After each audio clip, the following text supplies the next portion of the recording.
In the previous session, we started discussing what chaos testing or chaos engineering is. In today's session, we will be exploring Toxiproxy.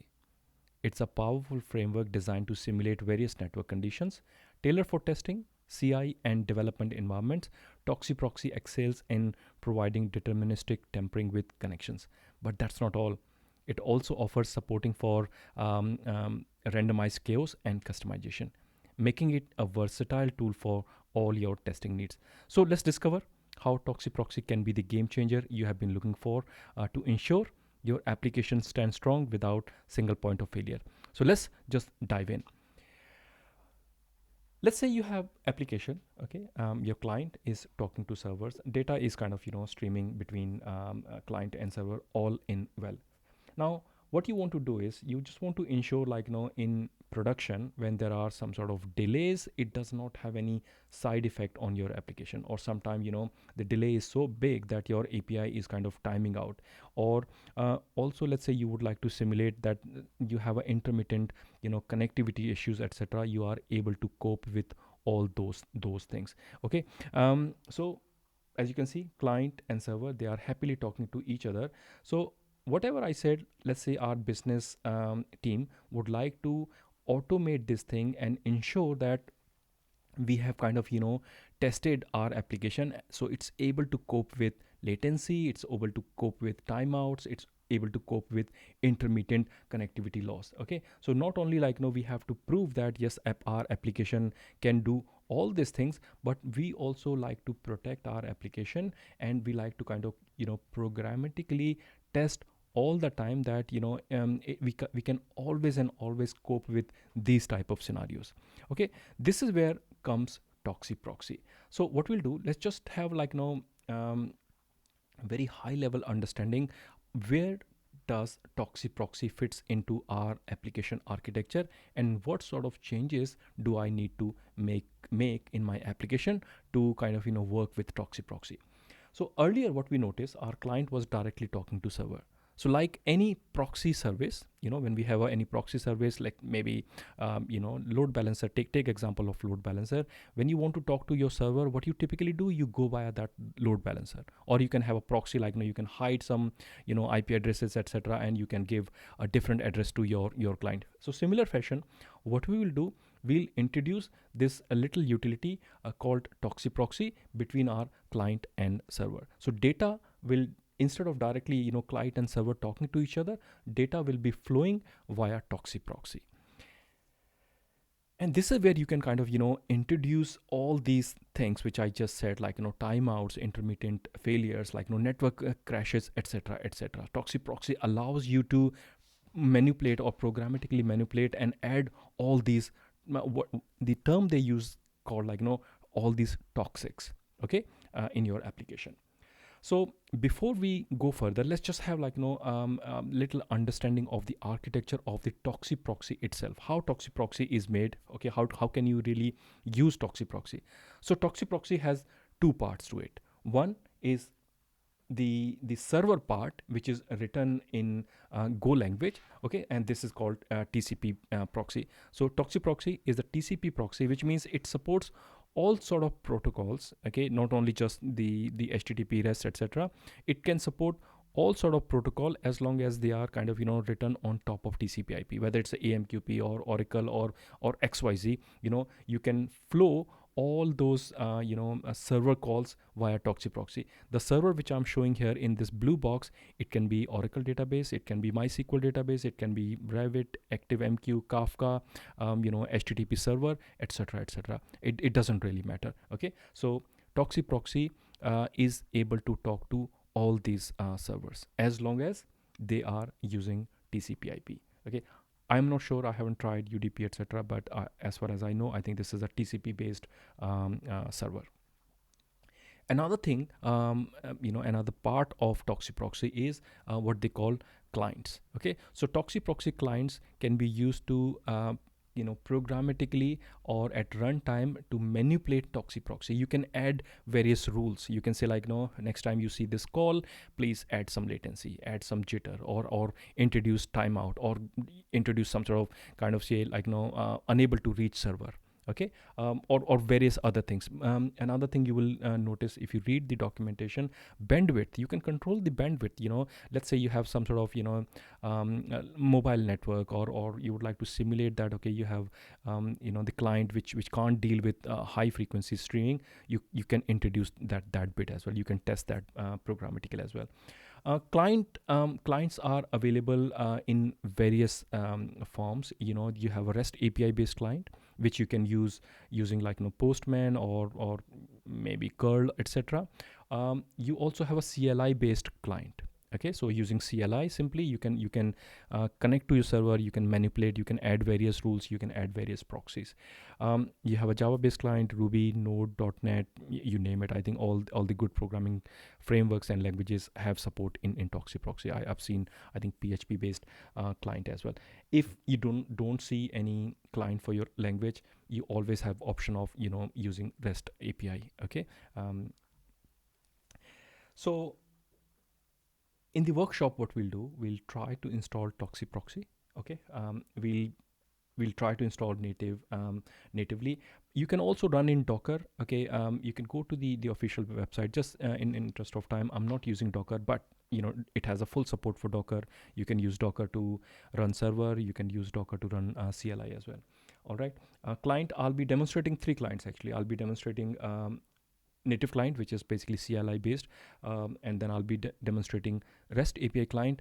Last but not least, we'll be writing some sort of unit test using Java client as well. All right, so what you can do is you can look at this particular web page, github.com Shopify Toxiproxy. Shopify, thank you for creating this nice tool for chaos testing. Basically, it's quite powerful. We use it a lot. So this is the page where you can go, you can read about the official documentation, plus you can install Toxiproxy. All right, sometime I just forget what I was going to say.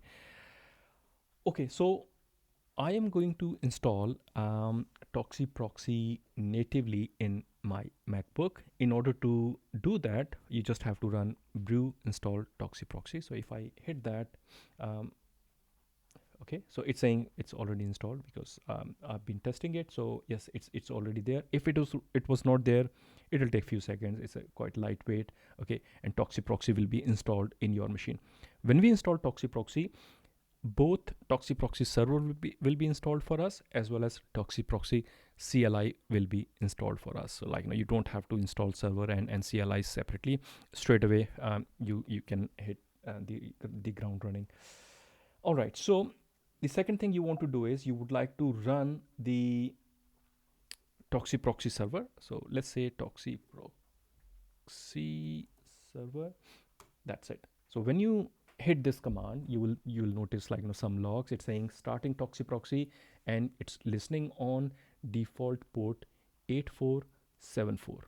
Okay, you can see starting Toxiproxy HTTP server. In order to now communicate with our server, as I said, you have Toxiproxy CLI as well as REST. I'll be demonstrating both before we jump to Java. So just remember that. So just to remind you, actually, there are a couple of concepts in the Toxiproxy world. First thing you will have to use is you'll have to add something called proxy. What is proxy? You are telling server that please listen on this particular port, and when somebody sends request on this particular port, you forward it upstream.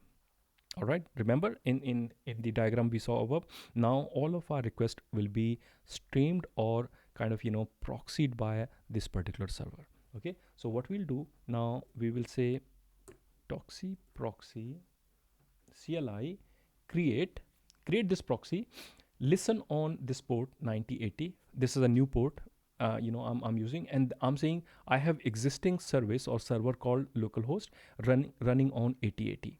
Okay, so please do -UIE upstream, -L is listen, and you have to give name of your proxy, because you can add a bunch of proxies, for all sort of scenarios, all sort of services, and then you have to give them a unique name. So later on, when you are manipulating, you will be using this particular tag or name to manipulate or making changes. So what I'm going to do is now I'm going to just hit. So as you can see, the response got created, new proxy, Spring Boot 8080. In the above screen, you also notice some log. It's saying, this particular post method was called, and I have added this particular proxy. Now, let's go back to our, you can, using Toxiproxy CLI, it's long name, Toxiproxy, you can say list. It will be able to show you like, okay, this is the proxy. It's listening on this particular thing. Upstream is this. It's enabled. There are no toxics. I'll come to that in a second. First of all, let's just now have a little feeling of how REST endpoint looks like. So as we saw in when the server was starting, it's listing on 8474. So we will invoke this particular endpoint, proxies, and as you can see, whatever you saw earlier, now we have the JSON response coming back with the name. It's listening on this, upstream is this, enabled, blah blah, all these things. Okay, so what we want to do here is, let's say I have a Spring Boot application running on port 8080. Okay, just for demonstration purpose, I'm going to use the actuator health endpoint to make sure, like, yes, I am getting response in good time. I'm meeting all the SLAs. When the SLAs are not met, like, I'm able to kind of, write different business logic in my application. Over here, very well, it can be product, like, it can be price, or it can be some different type of endpoint. It doesn't really matter. But just for demonstration purpose, we are saying we're gonna play with this particular endpoint, actuator/health. As you can see, within 8 milliseconds, I got the response. Next time I call it 6 milliseconds. It's quite quick. Yeah, it's like snap. Now, and one thing which we just added a few seconds ago, we have also added a proxy for this particular server 8080. Now we can go to this particular server via port 9080 as well. Remember, Toxiproxy and the Spring Boot application all running in my local host. Yeah, so that's why I have different ports to play around. Your Toxiproxy can run on different node, or your server can run on a different node, when you're testing in different environments. So now I'm clicking on another endpoint. See over here, now we have port 9080. So if I hit port 9080, again, same sort of, very quick response within 5 millisecond, 9 millisecond, etc., etc. So at this point, we have not added any latency. It's just that we are routing our request via Toxiproxy. Let's start doing the actual work. And the actual work is, now we would like to add some sort of latency, which means every time somebody invokes this particular endpoint, I would like to make sure there is a little bit of latency, so I can write code appropriately in my application to deal with those latencies. Okay. How do you add latency? You invoke this post method. Okay. Same thing you can do on the CLI, by the way, but I think it's visually much easier to work over here. So what I'm going to do is, I'm going to say Spring Boot 8080. Again, remember the name, very useful.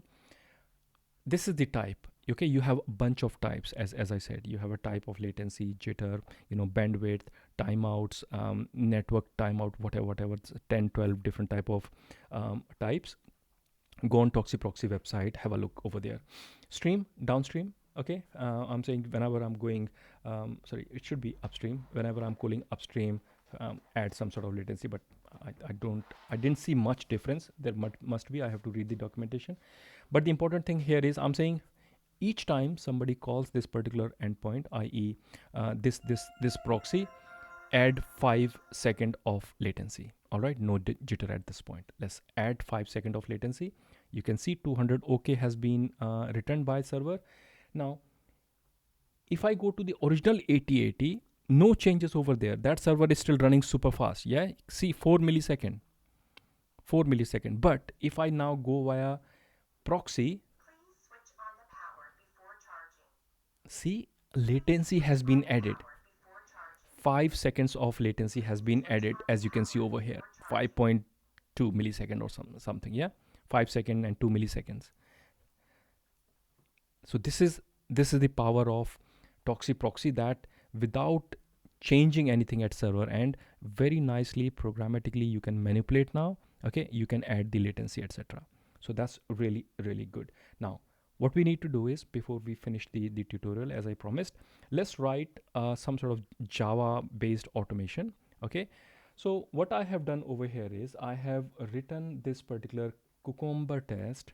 Okay, in this cucumber test I'm saying feature is network failure testing, service should be able to handle network failures, all good. This is what our user story was saying as well. Service should wait for defined period of time and after that disconnect. Good. So what we have done, this defined period of time is basically business SLA. It's saying, wait for 3 seconds for the upstream API call response. If you don't get response in three seconds, then disconnect it and report as a read timeout. All right. Okay. So given server health endpoint, okay, remember the port 8080 at this point, i.e. we are originally hitting the server, the original server without proxy, and say like and network latency is whatever number of seconds. In this example table, I'm trying various combinations. When endpoint is called, then it should return this status. So what I really want to test is, I'm saying status okay should be returned when the latency is of latency is of 1 second. Okay should also be returned when the latency is of 2 seconds. Read timeout should be returned when the latency reaches to 4 seconds. Again, as soon as I hit threshold of 4, okay, or I go above 3, our SLA is 3 by the way. As soon as I go above 3, I should start getting read timeouts. So as you can see, I have tried various combination. At this moment of time, if I run this test, it should fail. Why would it fail? Because calling via 8080, everything is really quick. Yeah, so the point number 3 and point number 4 should fail. Okay, so it's saying proxy. Let's compile the code. Hopefully it will work.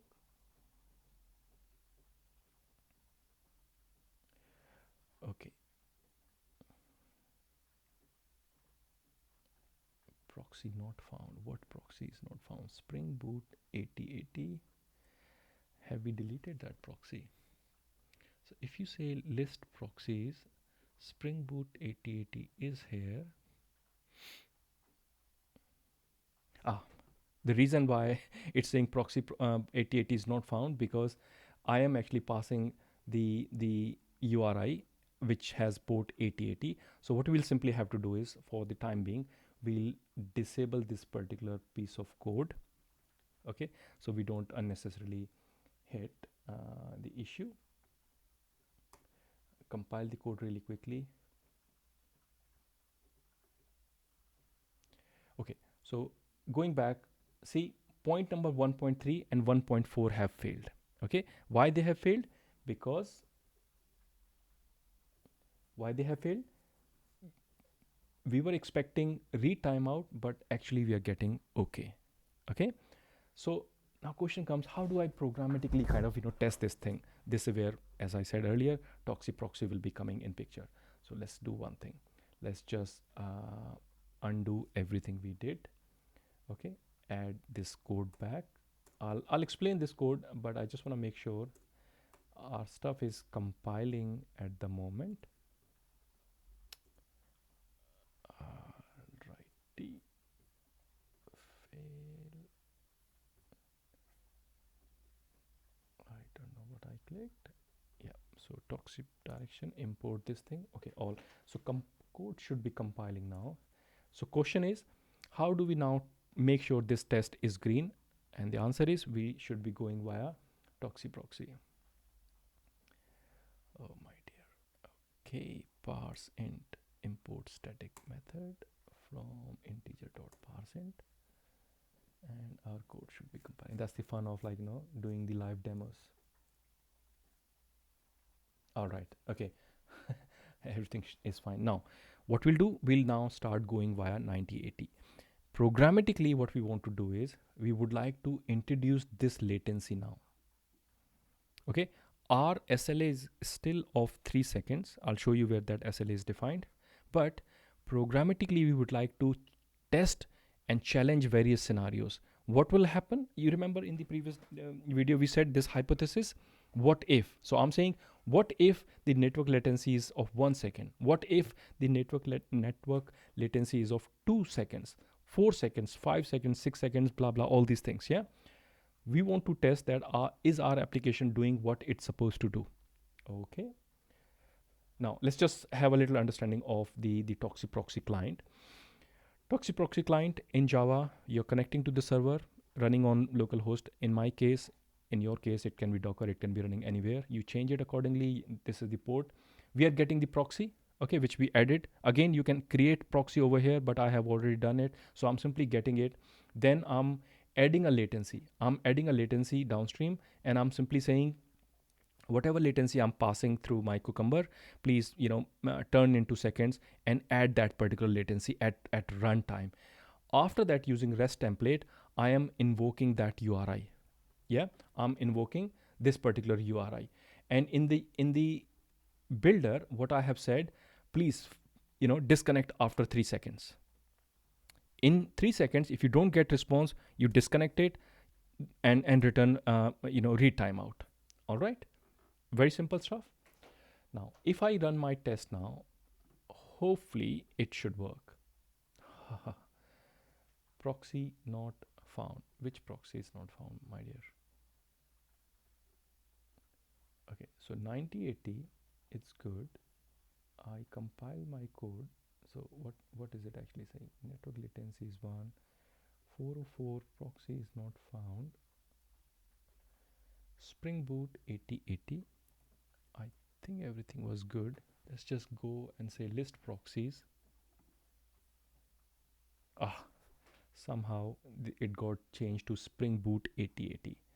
Okay, so it's quite case sensitive. Let's see what we can do is I go to this thing, I change it to lowercase. Maybe when we edit using the CLI, I might be using the wrong name over there. Okay, so let's compile code one more time. Okay, if I run this time, oh please God, Spring Boot 8080, something funny is going on. So I think what we'll have to do, go here, delete this. Okay, delete the Spring Boot 8080. It's been deleted. Let's copy the name from here actually. Okay, so we don't make any mistake. And now we are saying list proxies. So we don't have any proxy. Add proxy, give this particular name, Spring Boot lowercase 8080. 9080 is our listening port. We are going to 8080. It's enabled. Okay, list proxies. Yeah, so we have proxy running now. If I run this time, okay, we got lucky this time. So things are looking good at this point. Okay, I hope you can see in my small screen all the tests, all the 4 scenarios passed this time. What were our scenarios?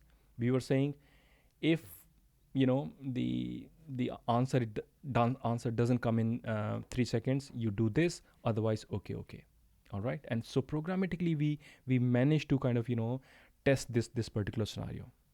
All right, I think that's what I had to demonstrate today. You can play around with various other toxics, as I said earlier, like bandwidth is there, jitter is there, other timeouts are there. Okay, I hope you enjoyed this session. If you liked this session, please give me thumbs up and leave me feedback. Okay, what do you think? How did you find the chaos testing? If you are using chaos testing in your application, yes or no? Okay, and I will see you in the next video. Thanks for watching. Thanks for your time.